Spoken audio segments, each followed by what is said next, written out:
Good day, good people, and welcome back to Collector's Quest. We need to address the big elephant in the room, and no, it's not the fact that I've had all my hair cut off. It's about a claim that I made on a recent video about the value of my collection. I claimed that my collection was worth about £5,000 in total, and rightly so, someone called me out in the comments and mentioned that they thought my collection was worth a bit more than £5,000. So I figured I would set the record straight and answer the million-dollar question: how much is my collection actually worth? To do this, I went around my entire games room and scanned over 500 games into the CEX app. That was no mean feat, and I got the cash value and the voucher value for all of the consoles that I collect for. I only included video games, no consoles, just to keep it simpler for me. I also used CEX as a benchmark for prices. I didn't go to eBay just because CEX set a standardised price for their games, and they also stabilise the market when it comes to prices. So to keep it clean and to keep it something that you guys can replicate within your own collection, I'm going to be using CEX. I also didn't include any games that CEX don't sell or take in on their system. So NTSC, Japanese games, or some sort of variants, if they don't take them in, they won't be included in the cash or voucher value. I also only included the standard version of a game if steelbooks, special editions, cardboard sleeves didn't have their own unique listing on the CEX app. Hopefully that all makes sense, and let's jump into the first collection because boy, I can't wait to find out how much my collection is actually valued at. So we're over in the Nintendo section of the room, and the first console we're going to be starting with is GameCube.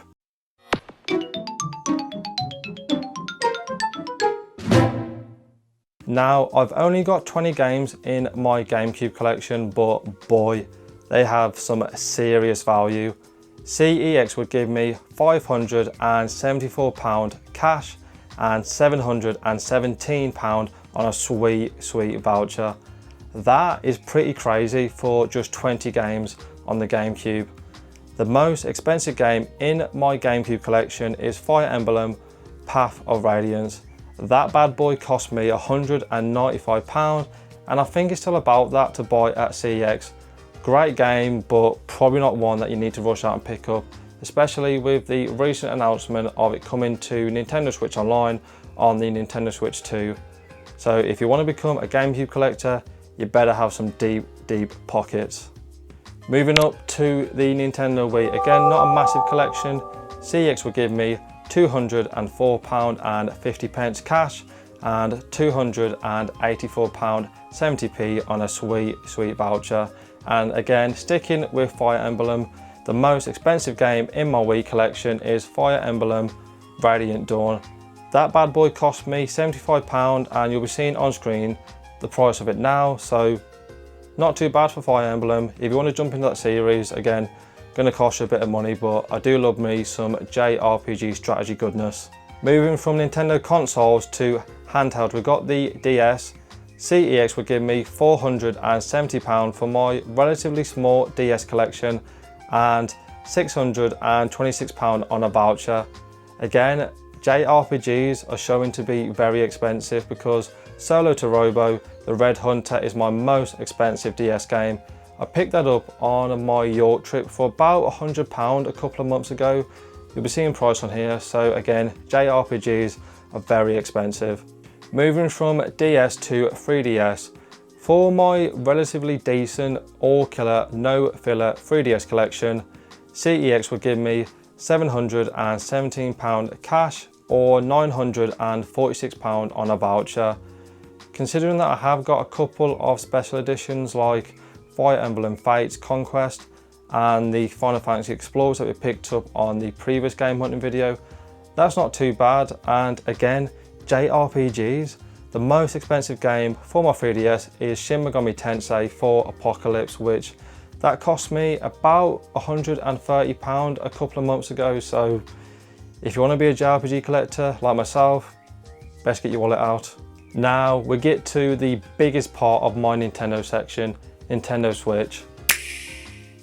And for my roughly 100 games in my Nintendo Switch collection, CEX would give me £1,137 or £1,657 on a voucher. I didn't realise, but Nintendo Switch is still very expensive, and hopefully with the release of the Switch 2 we will start to see prices come down a bit.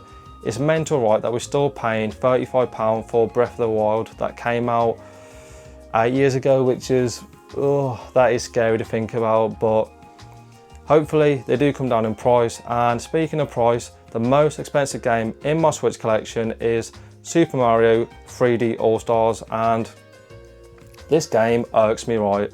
I can't believe Nintendo released this in a limited quantity and only made it available until a certain day. They just create scarcity for the sake of it. And imagine if PlayStation did the same with like God of War, a God of War HD remaster, and said, here is a brand new God of War game with God of War 1, 2 and 3 remastered for the PlayStation 5, but you've only got until X date to pick it up.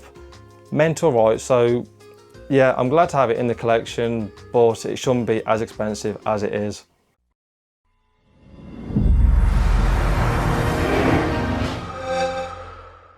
Xbox 360 isn't a massive collection for me.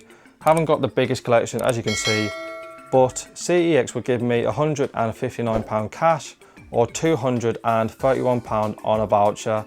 The most expensive game in my collection is Magna Carta 2, and I could think of a couple of reasons why that game holds a decent amount of value. Yeah, might have to check that one out, haven't gotten to it yet, but fairly interesting. And again, another JRPG, like I said, get your wallet out if you want to be a JRPG collector. While we're here in the Xbox section, I figured I'd do Xbox One and Xbox Series X because I got a grand total of 2 games. Persona 5 Royal for the Xbox One and Starfield, the Consolation Edition for the Xbox Series X console. For those 2 games, they would give me £21 cash or £30 on a voucher. And you might be there scratching your head thinking, but you've got the Starfield Consolation Edition. I could not find this on the CEX app.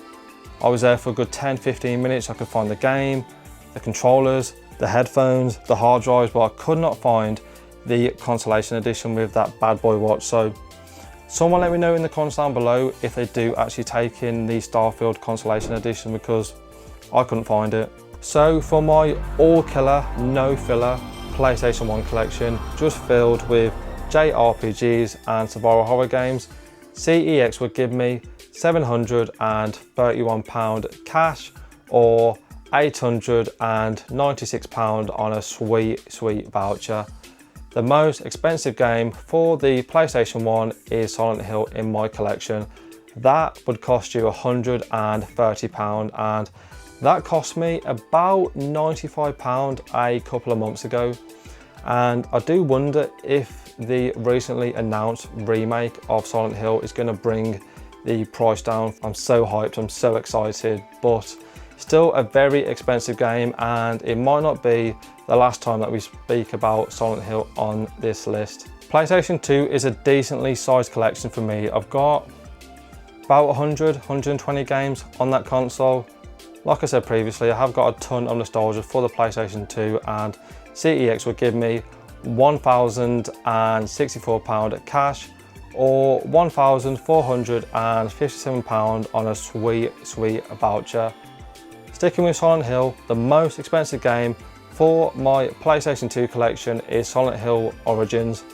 That cost me £115 a couple of months ago, and it's now going to set you back £165. If you want to jump into Silent Hill, definitely do it sooner rather than later, because these games are only going one way, and that is up. Now we move to my favourite console of all time, the PlayStation 3. CEX would give me £1,379 cash or £1,927 on a voucher. I thought, to be honest, that would be a bit higher because I have got some fairly heavy hitting games in my PlayStation 3 collection, but for £2 grand, not too bad in terms of voucher amount. And To no one's surprise, the most expensive game on the PlayStation 3 in my collection and even on the CEX app is Blaze of Time.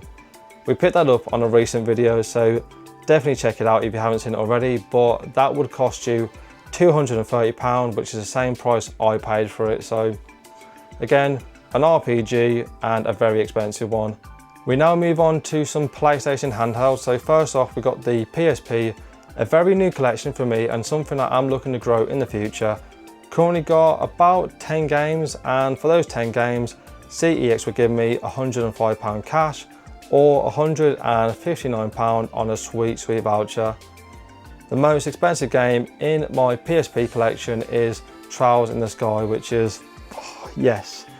As many of you know, I don't shut up about it, but I love the Legend of Heroes, the Trails series. It's my favourite series, probably of all time, just maybe ahead of Persona, maybe behind. It always varies from day to day, but I love that series.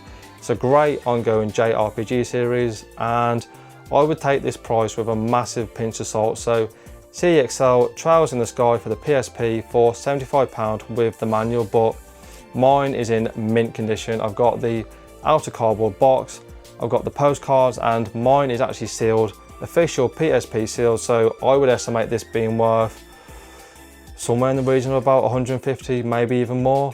And I picked this up way back in the day for just £50, so an absolute bargain on my part. And while we're here, we might as well do the PS Vita, which, if you didn't know, I sold off my entire PS Vita collection a couple of months ago. Again, video above me, check it out if you're interested, but I have got 2 games in the PS Vita collection. I've got Persona 4 Golden and Persona 4 Dancing All Night.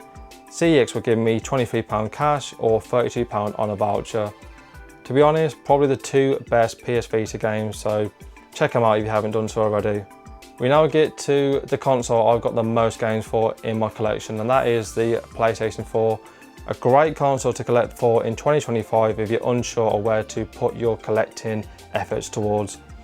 For my entire PlayStation 4 collection, sitting at around 180 games, CEX would give me £1,142 cash or £1,648 on a sweet voucher. Now, out of all the prices, this is the one that definitely shocked me the most because, like I said, I've got a massive collection and I did think it would be worth slightly higher in terms of cash and definitely voucher, but maybe that just goes to show that PS4 has definitely come down in price. It is over 10 years old, which is mental. So like I said, a great console to step into if you haven't started collecting for it now. And sticking with Trails, the most expensive game in my PlayStation 4 collection is The Legend of Naruto Boundless Trails. That game is £75 at CEX, but it's out of stock, so it's probably worth close to £100 on eBay, which is mental. I picked it up on release day for about £45–50, so yeah, a great investment for me. But as you know, I don't collect games as investments, and like I said, I'm a massive Trails fan, so a great one to have in my PlayStation 4 collection. And we get to the final console that I collect for, which is PlayStation 5.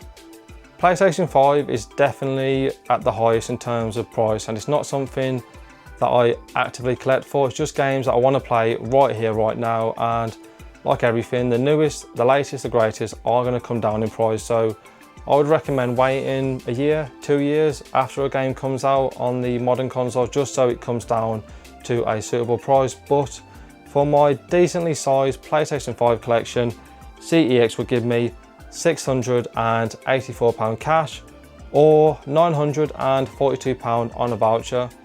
Again, not too bad, you know, just shy of £1,000 in terms of vouchers. And the most expensive game in my PS5 collection is the amazing Clair Obscur Expedition 33.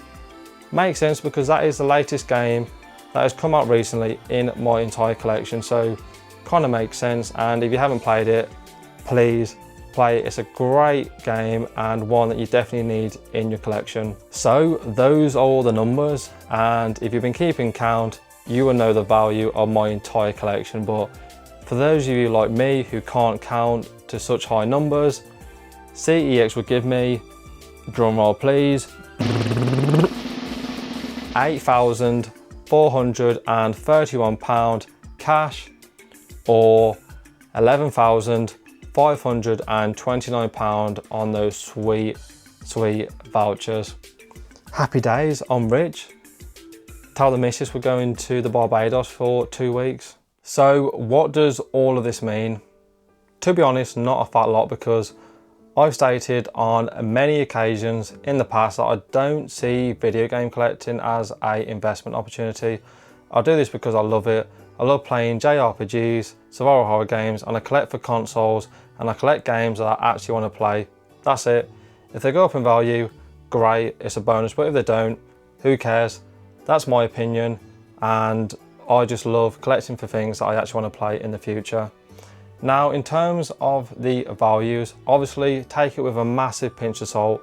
While CEX do provide a standardised way of pricing games, and not the be all and end all, and obviously it doesn't take into account the true value, and I don't know the markup that CEX apply to games in terms of cash value and vouchers, so I would probably take a guess that my collection, the actual true value, if I was to sell all these games for their proper value, you're probably looking at about 15, 16, 17,000 pounds, and I couldn't even find half of the collector's editions that I've got for the Trials games, and some of those are in great condition. So yeah, like I said, 16, 17,000 pounds, maybe upwards of 20 maybe.